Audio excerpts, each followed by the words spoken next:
గత 36 గంటలుగా మనందరం ఆందోళన పడుతున్నట్టు రాష్ట్రంలో ముఖ్యంగా విజయవాడ నగరం చుట్టూ వరద ముంచెత్తుతుంటే ఇటు చంద్రబాబు నాయుడు గారు గాని అటు మంత్రులు గాని అధికార గణంతో ఒక ముఖ్యమంత్రి స్థాయిలో ఉన్న 74 సంవత్సరాల వ్యక్తి పడుతున్న కష్టం ఈరోజు ప్రపంచం అంతటికీ ఆదర్శంగా నిలుస్తుంది.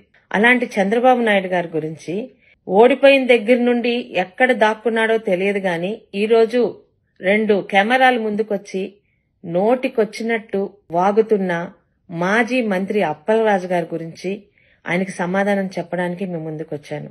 అయ్యా అప్పలరాజు గారు, ఈ రోజు చంద్రబాబు నాయుడు గారు తిత్లీలో ఏం చేశారు, హుదుహుదులో ఏం చేశారు, ఇప్పుడేం చేస్తున్నాడని కళ్ళుండి చూడలేని నీలాంటి కబోది మాట్లాడుతున్న మాటలకి ప్రపంచంలోని ప్రతి ఒక్కరూ అసహ్యించుకుంటున్నారు. డిజాస్టర్ మేనేజ్మెంట్ స్పెల్లింగ్ తెలియకపోయినా అర్థం తెలుసుంటుందనే అనుకుంటున్నాను. అందులో చంద్రబాబు నాయుడు గారిని మించిన నాయకులు లేరు. 24 గంటల్లో కేంద్ర ప్రభుత్వంతో మాట్లాడి దాదాపు ఈ రోజు ఒక 10 ఎన్డీఆర్ఎఫ్ టీమ్స్ తో పాటు పవర్ బోట్స్ తో పాటు చుట్టుపక్కల ప్రతి ఒక్క రాష్ట్రం నుంచి సహాయ సహకారాలు తీసుకొని ఈ రోజు ఆయన చేస్తున్న పనికి ప్రపంచం అంతా నివ్వెరపోతుంది. ఒక ఆదర్శ ముఖ్యమంత్రిగా ఆయన ఉన్నారు.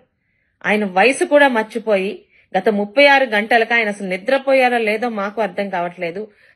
గంటకి ఒక మామూలు వ్యక్తిలాగా ఆయన అధికారులతో సమానంగా ఈరోజు పడవేసుకొని ప్రతి ఒక్క వీధికి ప్రతి ఒక్క ఇంటికి వెళ్లి ప్రతి ఒక్కరికి కూడా అమ్మా మీరు భయపడొద్దు, 24 గంటల్లో సాధారణ పరిస్థితికి తీసుకొస్తాను, మీతో నేను ఉన్నానని ప్రతి గడపకి ఆయన ఈరోజు ఇస్తున్న భరోసా ప్రతి ఒక్కరి మనసుల్ని కదిలించి వేస్తుంటే నోటికొచ్చినట్టు మాట్లాడతావా? హుదుహుదులో ఆయన ఏం చేశారో నువ్వు చెప్పక్కర్లేదు. విశాఖపట్నం నగరాన్ని చంటి బిడ్డలా కాపాడుకున్న ఈ రోజు ఎవరు విశాఖపట్నంలో మర్చిపోవట్లేదు. తిత్లీలో దాదాపు సచివాలయాన్ని అందరినీ ఈ రోజు పలాస తీసుకొచ్చి 7 రోజులు ఒక ముఖ్యమంత్రికి ఒక మామూలు బస్సులో ఆయన నివాసం ఉంటూ పలాస మొత్తాన్ని మళ్లీ మామూలు స్థితికి తీసుకొచ్చారు. అలాంటి ఆయన గురించే మీరు మాట్లాడుతున్నారు.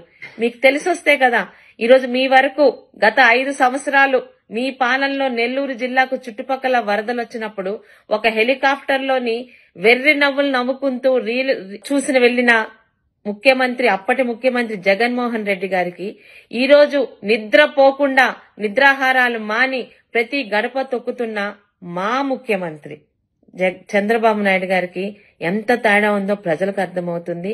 దయచేసి అనవసరంగా కెమెరా ఉంది కదా నోటుకొచ్చినట్టు మాట్లాడితే నాతో పాటు ఏ తెలుగుదేశం కార్యకర్త ఇంతకు ముందులాగా కాముగా ఉండరని మీకు సున్నితంగా హెచ్చరిక చేస్తూ, చంద్రబాబు నాయుడు గారు ఎలా కష్టపడుతున్నారో రాష్ట్రంలోనే కాదు దేశంలోనే కాదు ప్రపంచంలో కూడా ఈరోజు మీడియా నుంచి చూస్తున్న మనిషి అన్న ప్రతి ఒక్కడికి మెదడున్న ప్రతి ఒక్కడికి అర్థమవుతుంది.